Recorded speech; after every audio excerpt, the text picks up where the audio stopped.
that failure isn't real. That's what I want people to take away. Failure is not, it's only failure if you stop, right? It's only failure if you stop. So I always say, get started. Get started. When I started my podcast, I didn't have all the bells and whistles. I didn't have the fancy microphone and the green screen and the lights and the graphics. I didn't have any of that stuff. I didn't even really know what I was going to talk about because I started it just talking about fitness and health and Yeah. wellness. But then I figured out that the principles that I use to help people in the gym can really be attributed to almost any struggle, right? Mm.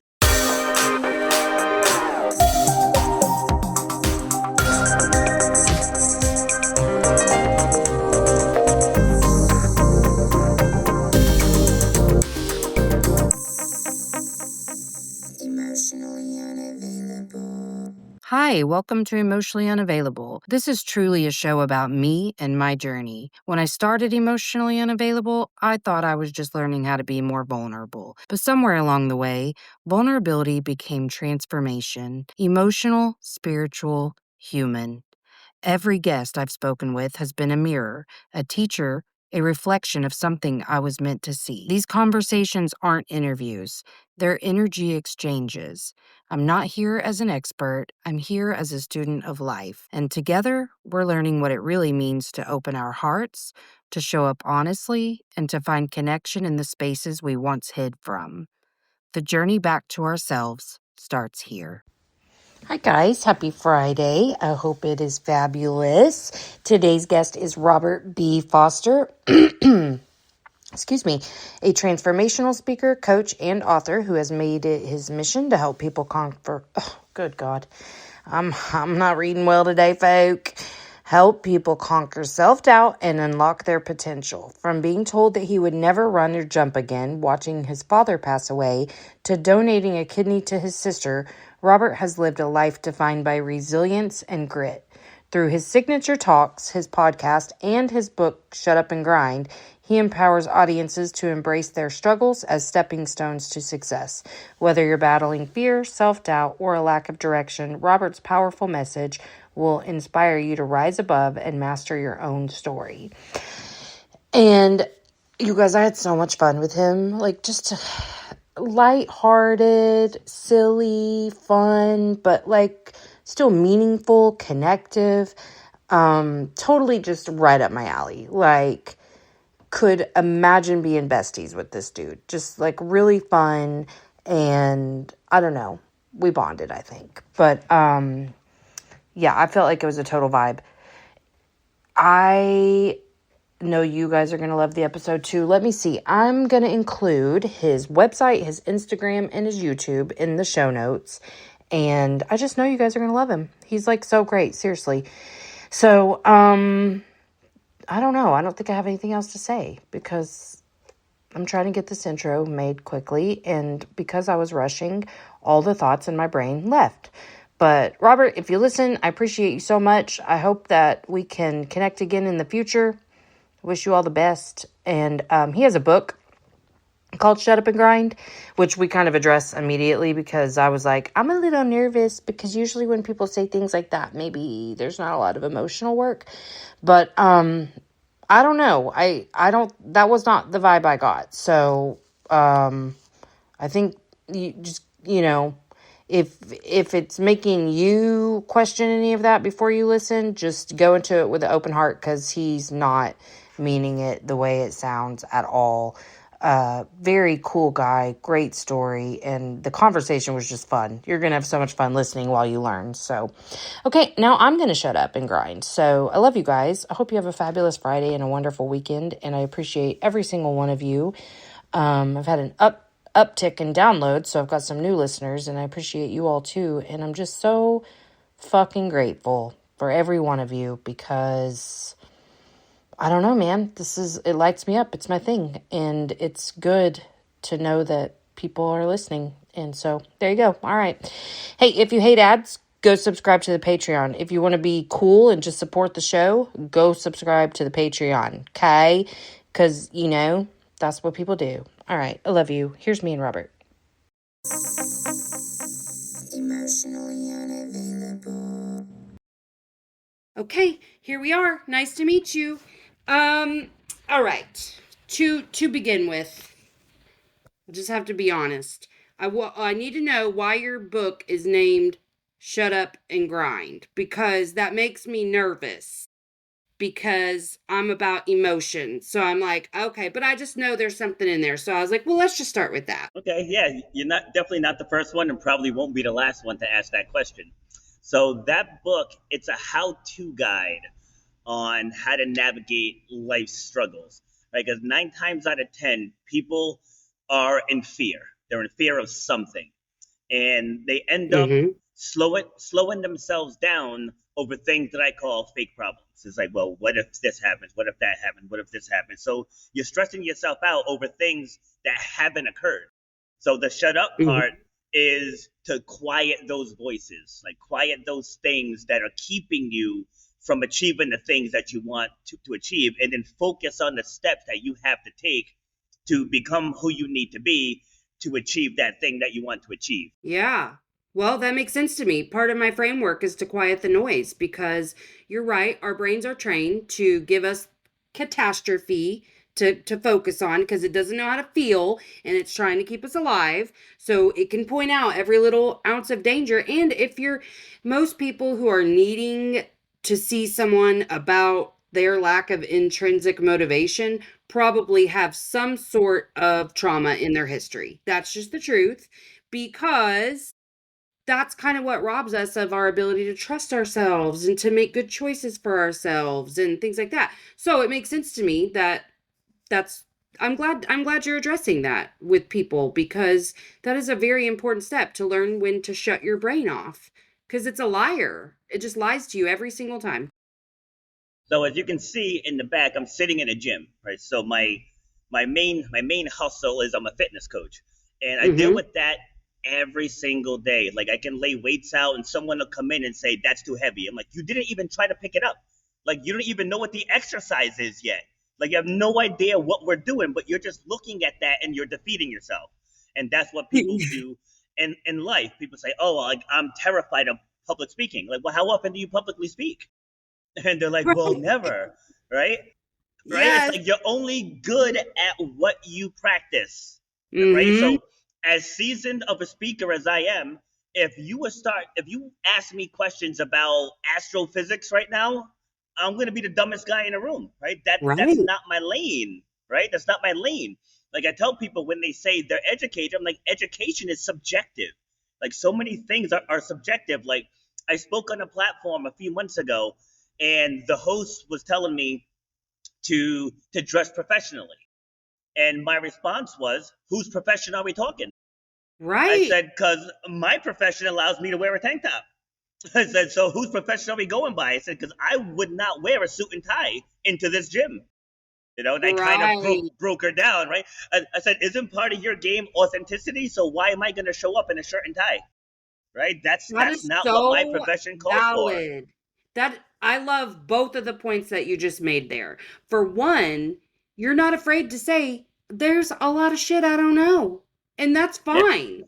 How many times have we found ourselves pretending like I'm not going to feel stupid because somebody asked me a question that's, first of all, the way people frame questions sometimes, I'm like, okay, honey, you do not need to prove how smart you are to ask that question, but all right. Like, I was in a, symposium not that long ago, and an audience member asked a question, and I was like, "Did you put this shit in AI before you asked that?" Like, 'cause this I don't understand the question, but I'm not afraid to say that. And I think that's a really important distinction to say, like, we're not gonna be perfect at everything, but there are so many people who quit before they start because they can't handle the disappointment and the shame that they feel when they can't be perfect at something before they even begin, let alone the second they begin. And then the second part of your point of authenticity, and I have come to this place too where, well, I kind of buck any sort of authority. So if someone tells me, like, cuz I'm going to dress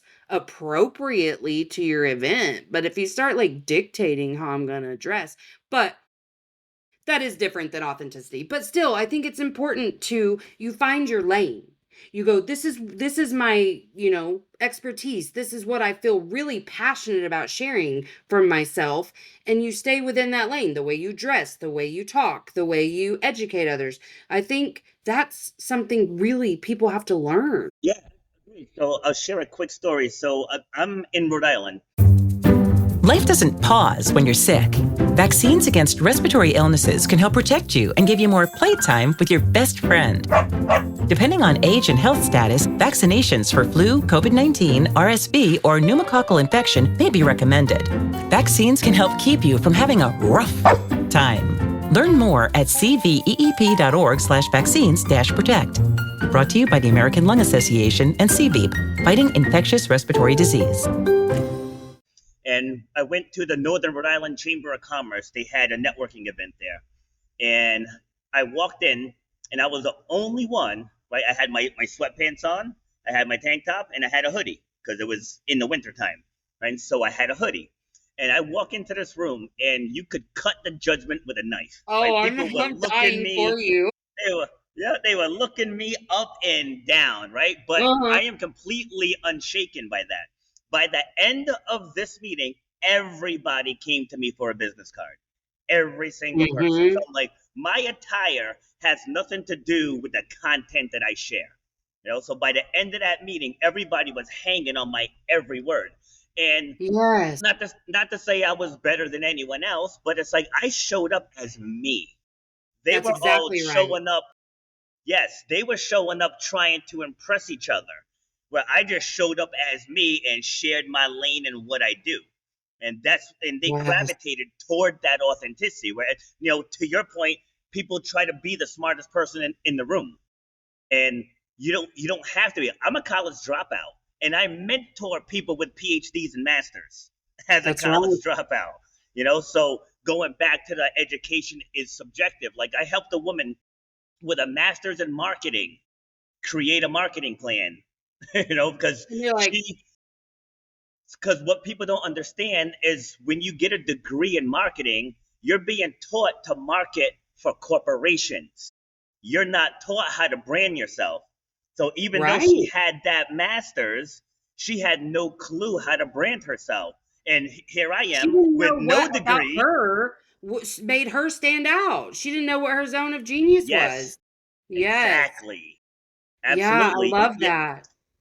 So my And book just is, picturing you, like, I go ahead. believe you 100% that you were, like, so well received in that environment because people are magnetized to you when you show up just as you are because you're Yes. not in there to prove anything other than, "Hey, I'm someone you probably wanna work with." Yes. So another quick one. I went to a fitness conference out in California, and these things are so annoying because people just try to like speak about how educated they are. Like this guy's Yeah. like, yeah, I was at the gym the other day working my gastrocs. Who talks like Oh, that? no. Right? Nobody talks like that. You were working your calves, working my gastrocs, and then my iliopsoas was a little bit No. tight. And I'm Killing like, oh my God, get me. me out of here. Like, get me. Like, nobody speaks like that. And even when I go to the doctor's talking all this, not like, dude, talk to me like I'm five. Right? Talk to me like I'm five. It's Yes. you Yes. have all the degrees on the wall. You're a smart man. I'm sure you are, but I have no clue what you're talking about. So Mhm. when you're trying to connect with people, you have to connect with them where they are. Like even here in the gym, I actually had someone leave a Yelp review. This is probably 12, 13 years ago, questioning if I was certified because I don't speak in all that trainer jargon. It's like I Oh, speak to people in the language that they understand. So it's like, but yeah. to your point from earlier, like that's how people are wired. It's like they're wired to just try to appear as something that they're not. And I used to work in corporate, so I get that. I used to have to wear the shirt and tie Yeah, and you wore the act mask, yeah. holier than now. Yeah, And that wasn't me, though. It was not me until it ultimately burned me out. And now everything that I do, I get to just show up and be me every day, whether it's that's running the exactly gym, right. whether it's hosting my own podcast, whether it's guesting on platforms like this one, or I coach track and field athletes as well. But everything I do, I'm me. So it's like I'm never stressed out, I'm never burnt out. No. Exactly, because you're not constantly shifting who you are and what mask you're wearing and Yes. who, how to walk into a room. And this is what I was talking to at that symposium. I was talking to mental health professionals, and I was saying, like, A, there's a reason that there's an alarmingly high rate of burnout amongst us. And B, we weren't taught correctly. We were taught that you have to show up this certain way. And guess Yes. what? That's the reason there's still this divide between us and the people we serve, because we're not showing up as them, who we are. Yes. We're not any different than the people we serve. We have the same fears, the same shame, the same motivators, the same narratives. My hope is that if you're going to go serve others, that you're working on those things at least in yourself. And that's, my lane has kind of been, I'm only about 1.5 steps ahead of you, honey. Like, this is work I'm actively doing on myself, and I share with others in my practice on here. And I don't change anything about myself, whether I'm talking to you, my child, my spouse, clients, whoever it is. I don't change anything about how I show up. And man, life is just so much more simple like that. It's so much more simple. Agreed, right? And I speak a lot on mental health, and I tell people I'm no doctor. I don't talk about the medical side. I don't talk about chemicals, reactions in the brain, and all that other stuff. I said I talk about the what, right? What are you dealing with? How is this making you feel? Do you want to stop feeling that way? Here are some steps you can do to get there. And like that's essentially what my book is. So my book is 15 chapters, but there's 13 worksheets built into those 15 chapters. Because people always ask me, like, how are you always positive? How are you always this? How are you always that? So it's like, you know what? Let me write a book showing how I did it all. So like these are things that I actually lived through. Like, for example, just 2 years ago, to your point, like we're only a couple steps ahead of the people we serve. Just 2 years ago, February 20th, 2023, I was homeless. I was homeless. I had nowhere to live. I was bouncing in and out of hotels. I dropped the keys on my desk and I walked away from my own gym business because I had an issue with a business partner and I wasn't being paid for almost an entire year. So I ended up losing my house, losing my car. My kids were split up. Like it was a very, very dark time. And I humbled myself at the age of 48 and I called my mom and I was like, can I come home? First time since I moved out at 19 did I ever go back home. Mhm. And that was a blessing in disguise, but we'll touch on that later if time allows. So I get back home, and at first I went there. I went into the dark place. Yeah. Right? And I'm usually not one that gets it, but I'm like, I'm 48 years old. I'm like, society's gonna friggin' kill me for coming and literally living in my mom's basement. I'm like, I walked away from my longtime gym clients, and I was just not in a good place. I was drinking like crazy, and for a split second, it was only a split second, I thought about swallowing a bottle of pills. For that split second. And how I got out of it, I didn't go see a therapist. I didn't get on meds, and I'm not telling people not to do that. If you need it, do you. I just Yeah. knew the power of me, right? I knew the power of me. At my core, I'm a competitor. And so it was one day I'm brushing my teeth, right? I had paused my show, right? Because I was like, how can I get up here and be all motivational when I'm in the dark place, right? So I'm brushing my teeth. And you know how it's cliche how people say, have that conversation with yourself in the mirror, right? Well, I literally did that. As I was brushing my teeth, I glanced up and I locked eyes with myself. And I was like, what are you doing? I was like, what are you doing? Like, you are letting this consume you.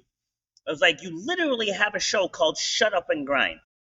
And you're here wallowing in self pity and drinking yourself senseless, right? So I restarted my show, and the very next guest that I had, she actually like started to relight the fuse because she spoke about she's from Vancouver, Canada, and she told me a story of how she moved to Hollywood because she wanted to break into that industry. She's like, I just knocked on every single door until I got a yes. Right. So now we're into April of 2023, and I was like, I wonder if I can get a job coaching. And at first, it's like, well, the season already started. They're probably set with their coaches. But I just went back to her mentality, like just go down there and ask. So I Mhm. went up there. The coach who coached me 33 years ago was still coaching.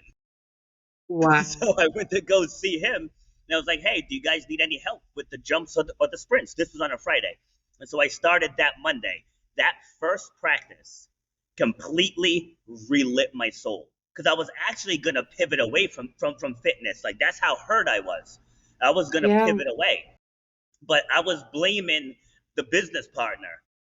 But I was like, you let this happen, right? Mhm. You let it get this far. You let your car get taken. You let you get evicted out of your house. I'm like, you let it get this far. I said, so we're gonna Yeah, you stop avoided blaming everything this until you couldn't him. avoid it anymore. Yes, exactly. I said, so we're not gonna blame him.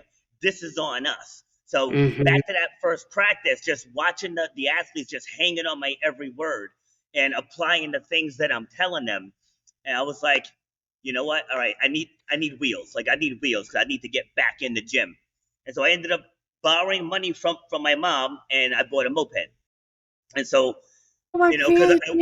Yeah. because in losing everything, I tanked my credit. You know what I mean? Yeah. Oh, yeah. Yeah. Right? So with that moped, I met the owner of this gym.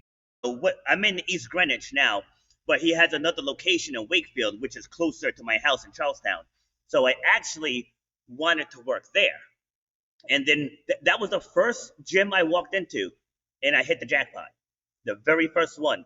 Because I said I want an operation that I can manage and not really have to deal with the business stuff again. Because going through COVID, that was hell, right? So God, yeah. and Mhm. so we're talking about his operation at Wakefield, and then he mentioned this one, and I was like, "Well, do you have a manager there?" And he's kind of wishy-washy with his answer. But anyway, but I didn't have a car, and this is 17 miles from my house, and I Mm. don't wanna. And that was a used moped, so it's like I don't wanna risk Yeah. it coming up and down here. Like so, my mom was like, you can borrow my car Saturday, Sunday, and Monday. And at first, I was like, no. I was like, no. I did this. I'm gonna get out of it. Like I'll find a way to get up there. But then I watched the video that was like, in these tough times, don't reject help. And so it's like, all right, so this must be a sign. All right, so I started coming up here Saturday, Sunday, and Monday, and then mom needed her car the rest of the week. But in those 3 days, I was formulating the vision already. Right, that very first day, I went back home and I told her I was like, I'm gonna be running that whole operation in 90 days. I was like, guaranteed. And that was July. I bought a car in August, and then I was full time in September.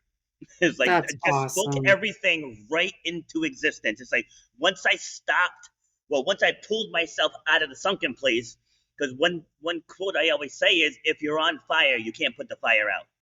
You know, Right. right? You burn it. So I had to step out of the fire in order to see the opportunities that were out there, because everything just positively snowballed after that. Once I put the accountability on myself, and then I Mhm. went to the school and started coaching. I met John, started training here, and he had his own way of training at first, but he allowed me to put my own style into his baby, but that Yeah. was because of how I showed up.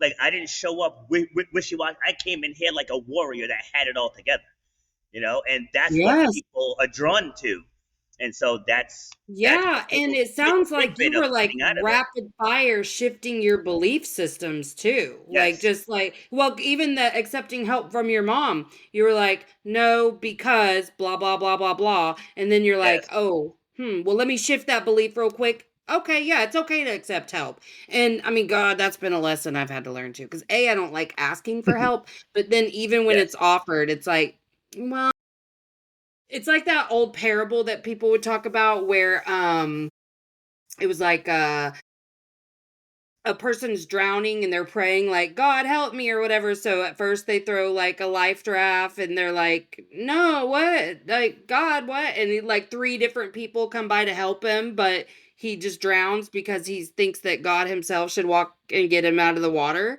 And yes. I've always taken that with me because it is so hard to look at something and go, this is the help being offered right now, it is okay that it didn't come in the package you wanted it to come in. Because I think a lot of entrepreneurs too think they start about 100 steps ahead where they're like, all I have to do is go get investors.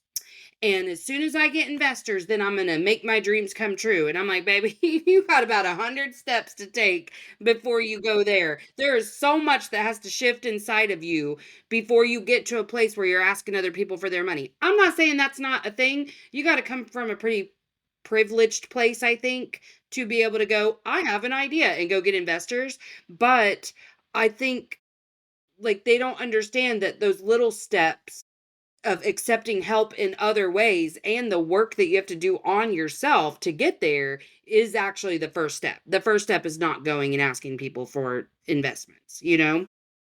Yes. So I was on the show. It was either last week or the week before, and the host asked me if you could meet any famous person, who would it be, and what would you ask them? And my response was none of them. I said I want to talk to the person who doesn't believe in themselves, who are stuck in the hamster wheel, who are overwhelmed, burnt out, and they need guidance. I said, that's the person I want to talk to. It's like talking to a celebrity. I mean, yeah, it's cool, but like, no, like What are you going to get I from that? stepped into Yeah. this lane. Yeah, I stepped into this lane to help people. Taking Mhm. the things that I've been through. Like I've been through divorce. I watched my father die. As I mentioned, I lost everything. I was told I'd never run a jump again in 2009, and I overcame that 220 races later. So it's like things that I've been through. When people feel that low, and I was like, I can feel that low with you because I was there. Because I Mhm. was there. And I don't know if it was God, I don't know if it was the universe, I don't know if it was some other higher power, but I couldn't find that bottle of pills. And I usually Yeah. keep them in the same place. I usually keep them in the Wow. same place. And I could not find them. They just like vanished. You know what I mean? So Wow. it's like that let me know that my work here isn't done. It's not done. So, Yeah. you know, Well, and talking sometimes to a you just need celebrity, one great. little moment. Yeah. Yeah, it's true. It's true. But to your point, you had said that I reshifted my focus, which is true, but I shifted it back to my default programming, right? So when I'm working with people, I always ask, I'm like, what drives you? It's like, what drives you? It's like, I don't want to hear about your kids. I don't want to hear about your job or your grandkids, because before all of that, something drove you, right? We got to Mhm. get to the heart of that. Like when you were 8 years old and you had all of the dreams and you weren't afraid to be yourself and you were bubbly and energetic. What drove you then?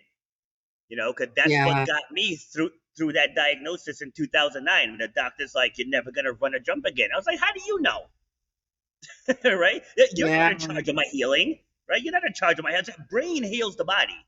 I was like, so I'll decide how I come back from this. You guys handle the surgery, I'll handle the healing. I got It's this like part. it's like Thank you. right? It's like I don't care about the average. I don't care about what the Mhm. average person does because I'm willing to go above and beyond, like whatever it takes. And during that rehab, I did. I went above and beyond. And I ran, I want to say, granted, I looked like a newborn giraffe, but Sure, but but I so what? ran, yeah, I ran about 4.5 months later. That's it, 4.5 months. Right now, I didn't do my first race until 2011, and that because in the midst of that rehab, I also donated a kidney to my sister. so so coming back from that, Well, okay. right? Shit. So again, just to give you a little drop into my psyche. So I was probably about a year and a half in now to the knee rehab. I was getting back to normal. I was playing basketball again. Just gingerly wearing a Yeah, brace and yeah. all that, right? But so I donate the kidney to my sister. This was May of 2011, and there was an obstacle race locally here in Rhode Island that September. And so the doctor that did the kidney removal, he was like, I don't think it's a good idea for you to do a race that soon. I said, noted, but that's not going to change my mind. I'm like, I'm Yeah. doing that race in September.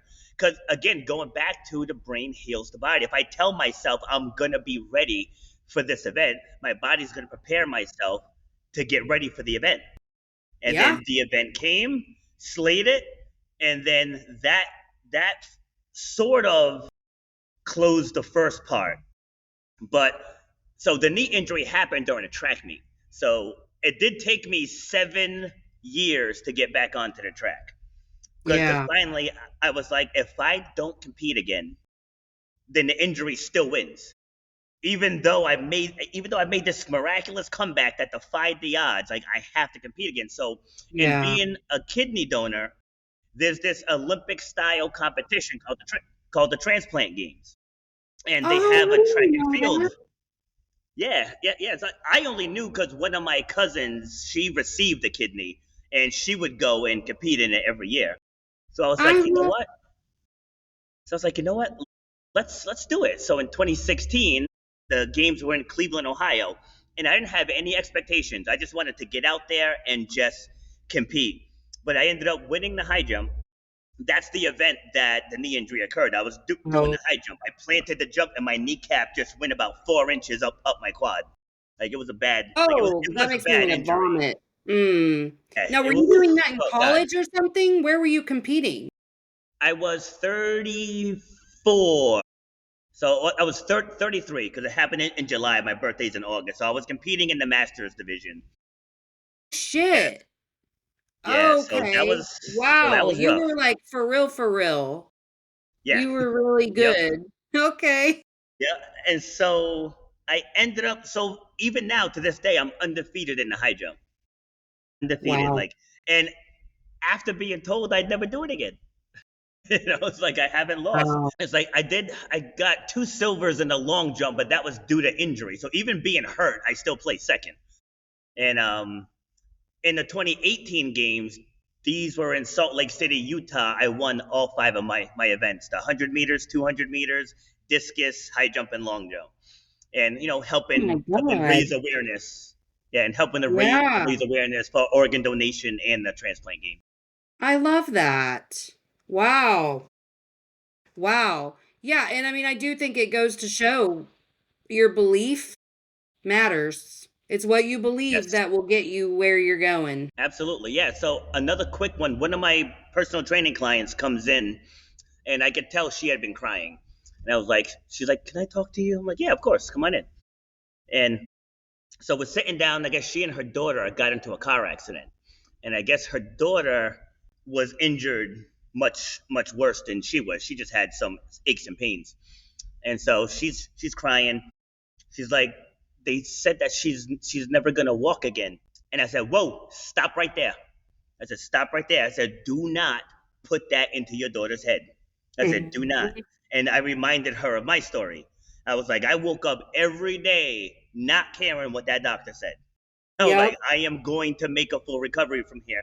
I said, so when you talk to your daughter, you don't talk in ifs, you talk in when Yeah. you walk again, when this is over. It's like you got to speak that life, speak that truth right into life. I said, because if you get it in her head, she's not going to walk again. Going back to mind prepares the body, right? The mind's going to prepare the body to not walk again. Like it's like our brains are a very very powerful force.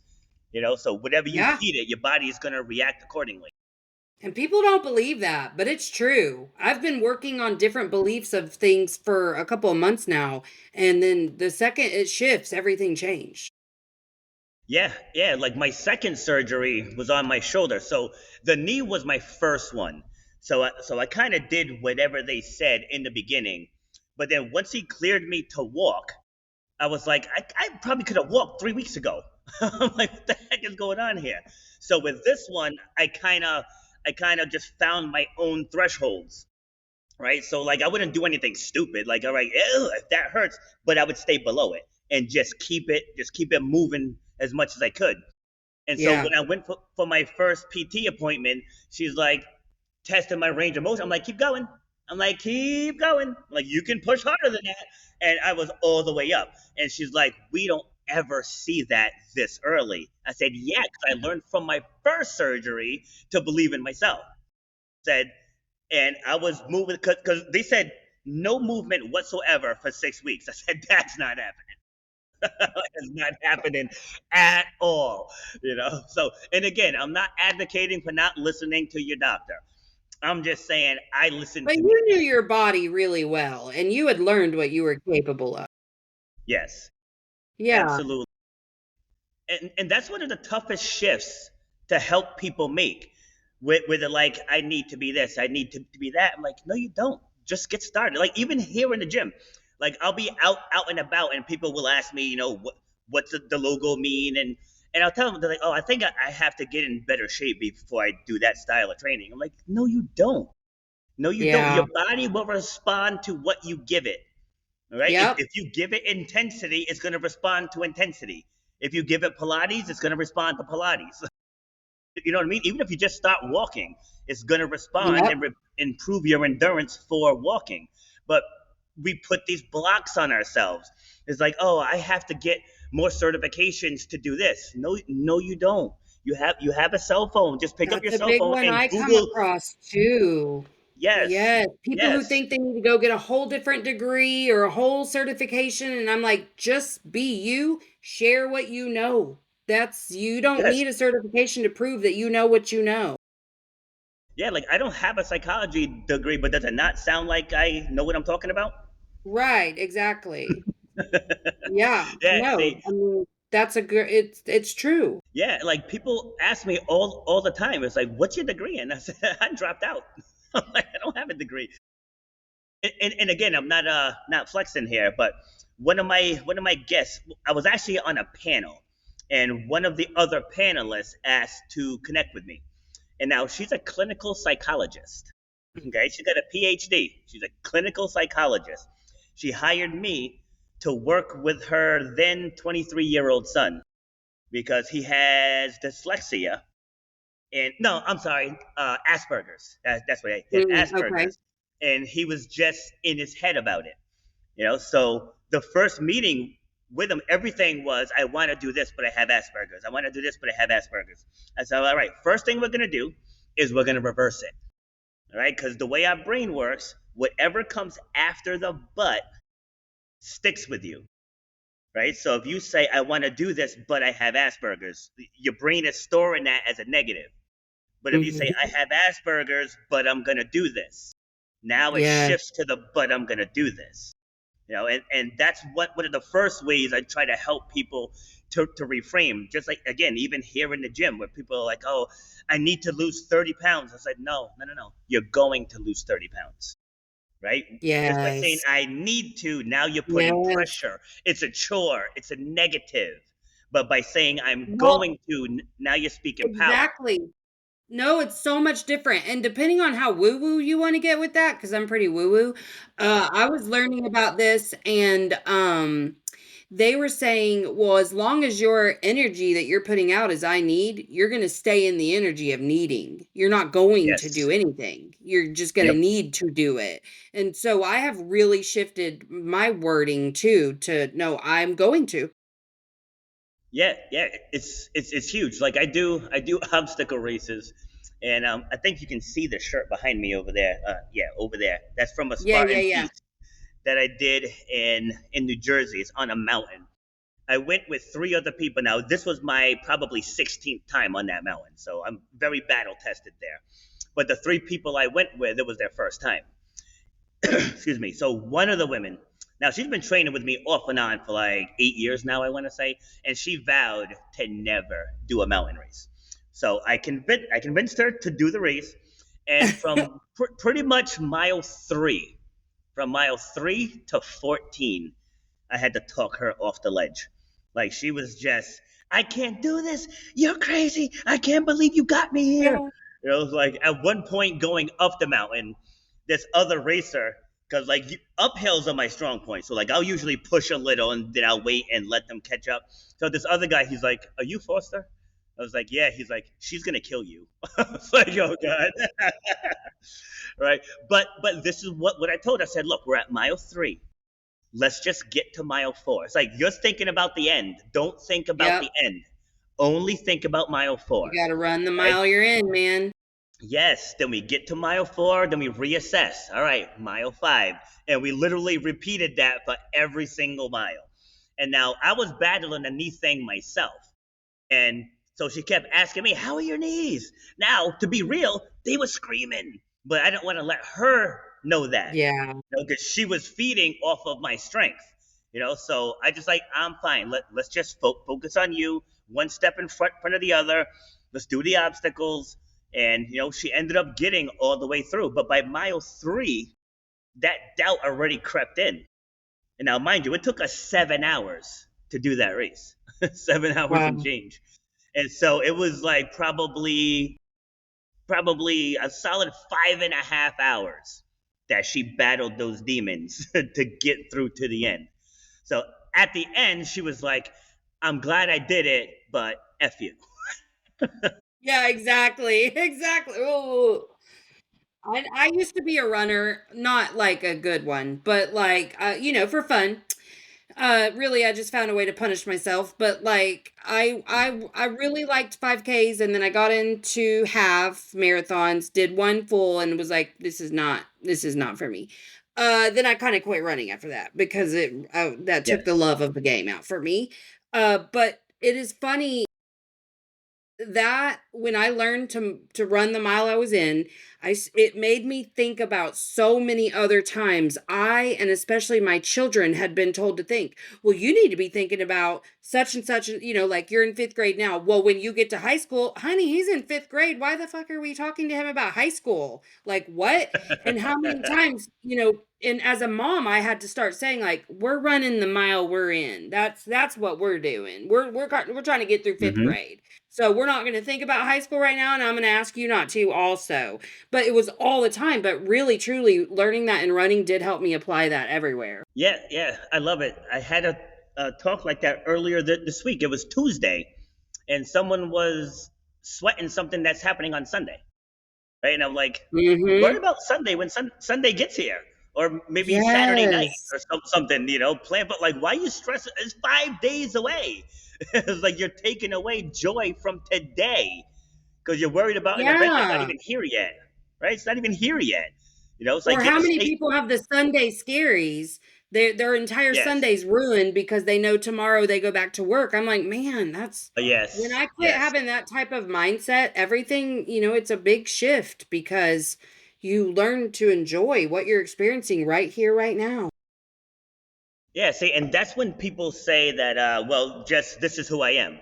I was like, no, that's like that's not who you are. That's what you think, right? That's what you That think. kind of drives me crazy. Well, it's who I Yes, am. And I'm like, okay, well, fine. If I allow you to think that, fine. But also, like, then why are you even attempting to get help? Because you clearly have a belief that this is who you are, and nothing about who you are can shift. So, are you prepared to be wrong about who you think you are? Because otherwise, I don't know what we're doing here. yeah, and like this version of me, this is probably like, I mean, I'm 51 now. This is probably version, I don't know, 45. Right, Right? right. Like if you judge me from when I was in my mid 20s, where I was young, I got into management Hmm. young, so I was feeling myself young, and I was very boisterous, and I would tell anybody all about themselves. I didn't take anybody's crap, right? And, that's not me. That's not me Yeah. anymore. It's like because at that time, that's what I chose, and that's what people don't realize. That's not who you are. That's what you're choosing. Like if you get Yes. to look at everything in life through a negative lens, that's a choice, right? You're Yes. choosing that. So like this version of me came because I switched my choices. I'm like, I'm gonna stop fighting to be right. It's like, all right, what do you win from being right? Yeah. Nothing. You end up Yeah. tearing down your partner or tearing down your friend, your coworker, like, and you just start tearing people down to say, I'm right. So Yep. now it's like, this is my thought process. You know what? I'll use politics as an example, right? It's like you can like whoever you want to like. I can like whoever I want to like, right? And liking someone or something doesn't mean you like it in totality, right? There's probably things about your husband that you can't stand, right?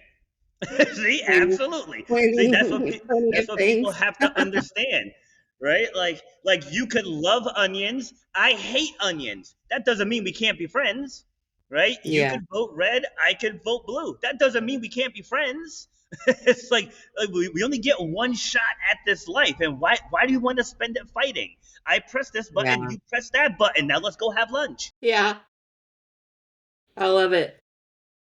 So what do you think if we were to give an actionable takeaway, how do you wrap up what you're teaching people into a pretty little bow that they can take away from this conversation? That failure isn't real. That's what I want people to take away. It's only failure if you stop, right? It's only failure if you stop. So I always say, get started. Get started. When I started my podcast, I didn't have all the bells and whistles. I didn't have the fancy microphone and the green screen and the lights and the graphics. I didn't have any of that stuff. I didn't even really know what I was going to talk about because I started it just talking about fitness and health and Yeah. wellness. But then I figured out that the principles that I use to help people in the gym can really be attributed to almost any struggle, right? Because if Mm-hmm. you want to lose, say, 20 pounds, all right, we got to get your starting weight.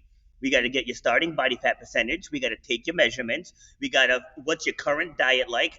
How much water do you take in each day, right? And then to put it on the grief side, like how I said, watching my father pass, right? So if you get stuck in that moment, like I'll never unsee his last minute of life. Like that's burned into my Mm-hmm. brain. Like that's not going anywhere. But I can't stay in that moment. So the story begins the second we left the room. That's where the story starts, right? And then you take those principles. All right, we got to wake up tomorrow with the realization that he's gone, right? We got to go through his stuff. We got to go through his bills, and you just start putting that action plan together. That doesn't mean you're not crying while you're doing it, right? Right. But you still have to move forward. So starting anything and pivoting to anything, just get going. Going back to what I was saying about going to talk to my track coach, that one event started a positive snowball. Like Mm. my podcast now, I actually had to stop taking people. I'm booking into July of next year. It's like I had to Wow. stop taking people on. Like things are just blowing up. I just started a new YouTube channel 30 days ago. We're at 11,000 subscribers now. One of my videos has almost 600,000 views, but That's it's awesome. just from focusing on the what's possible and not focusing on the what could go wrong. Yep. I agree with that 100%. And I really love everything you just said because Thank you. we are spending way too much time in a future forecast instead of like, what's the step I can take right now? And you're right. Failure is only failure if you stop because each little step you take is a new prototype. And so you can just keep refining until you figure out what your stuff is. I Yes, it's love like it. you don't change the goal, you change the process. And I always say it's like Yeah. the GPS, right? It's like the GPS. If it says turn right and the road's closed, right? You don't turn You around got and to go back home, reroute. right? You reroute. Yes. Exactly. I love Yes. that. Damn you, Yeah. just sitting around coming up with good analogies. I hate you for that. I really like that one though. I really like it. I'm gonna have to use that. You wouldn't just go back home. That's so fucking true. That's great. I love that. Thank you. Did you make that one up for real? I did, yes. God, I hate you. Well, that's awesome. So where can we look for you? So Facebook, TikTok, and YouTube is at Robert B. Foster. My book Okay. it's on Amazon, but I have a direct link. It's shutupandgrindbook.com. And again, that's a how-to guide. So if you're stuck trying to navigate something, that like it'll put your story on steroids if you go through Yeah. those 13 worksheets. And then Instagram is Robert underscore B underscore Foster because somebody beat me to that. Damn them. Well, I'll make sure I include all your links in the show notes too. I have Right. loved this Thank you. conversation. I appreciate you so Good. much. Thank you for having me. I appreciate it. Absolutely. Okay, I'm going to push stop if you'll hang out for 1 sec. Hey, make sure you've given the show a 5-star rating on whatever platform you're listening to if you haven't already. And check out my website, empoweredwithmelisahepner.org, or my link tree on Instagram at melissa.hepner to check out my latest offers or workshops. All right, that's it from me. So make sure that you check out the show notes for links. And until next time, let's all just keep swimming. INDEPE and cut.